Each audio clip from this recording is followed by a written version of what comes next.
So out of the cinema for Parasite 2019, the 2019 film by Bong Joon Ho, the Palme d'Or winner, the best film winner there at Cannes, for the unlimited season continuing at the cinema at Cineworld. It's an interesting one. You quite enjoyed it.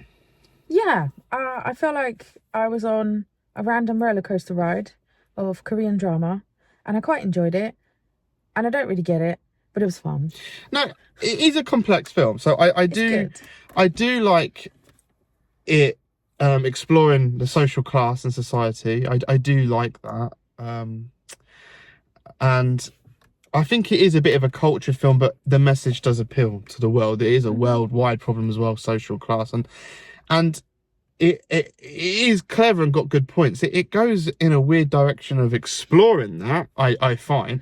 And Korean drama for you. Something I noticed is there's a film that came out a few years after it called Barbarian, which I feel like might have been a little bit inspired by Parasite. Looking back, when you look at it, there's a whole hints there. There's a whole kind of subplot of the film which just echoed to me. I mean, Barbarian's a bit mental. I mean, I'll put a spoiler warning now because obviously it's been out for a while, but just my point being with Barbarian as a spoiler and Parasite as a spoiler is like halfway through the film, a gateway in the house, a door is found in the basement that leads, which is again that parallels as to what happens halfway through, but it is almost like more real estate.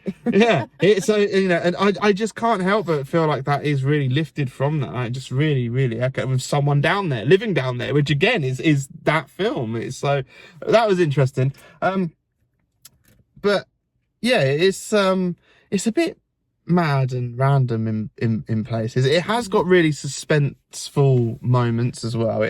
It's got the dark humor with some really suspenseful moments. It's very cinematic. It's got some very cinematic shots. Yeah. There's particularly a very good shot following the father figure overhead, bird's eye view. Yeah.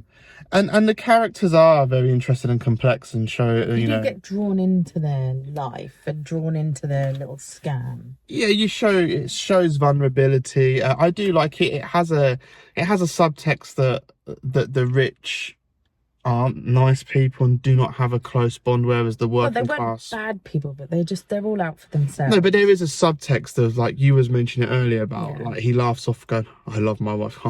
Like the Let's rich, just call it love.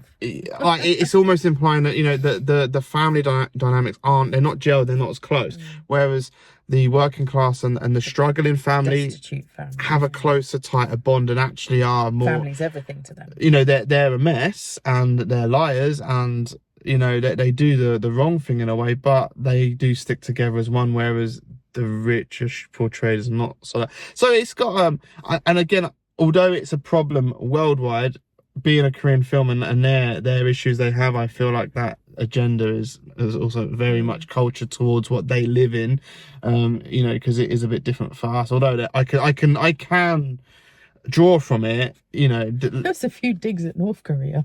Yes, so it is a politically undertoned film. It is definitely a politically undertoned film. And that made me laugh.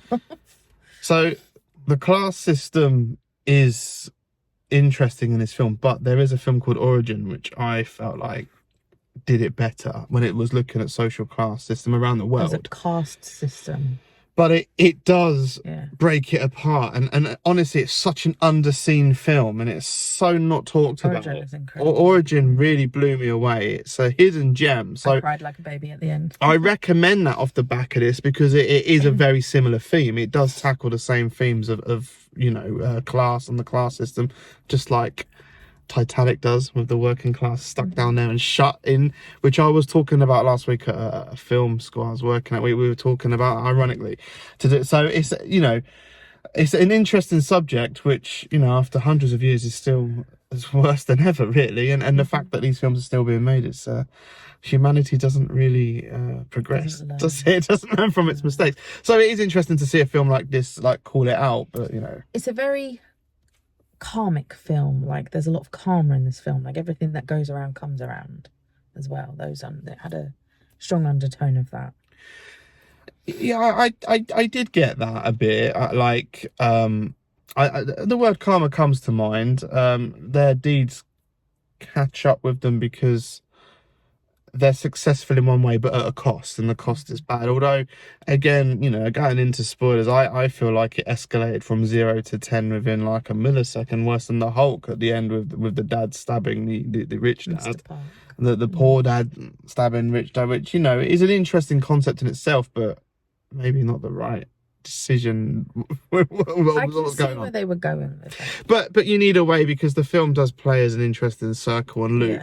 Yeah. So that was an interesting theory as well. But it is a bit mad. It is like a mad film. It's like an unhinged art house film looking at class system, is how to sum it up in a way. But it's very visual, and you kind of just enjoy the ride. And it's got comedy elements. Yeah. And it just made me laugh how there's kind of a naughty scene that like quickly went into a Asian adult film with the noises and that. Buy me drugs. I thought I was watching Guts of a Virgin for a minute. It kind of just goes in, it like snaps into that out of nowhere. It's like, so it's just quite funny. It's just, yeah. But yeah, I recommend it. But off the back of that, Origin, highly recommend Origin. Yes.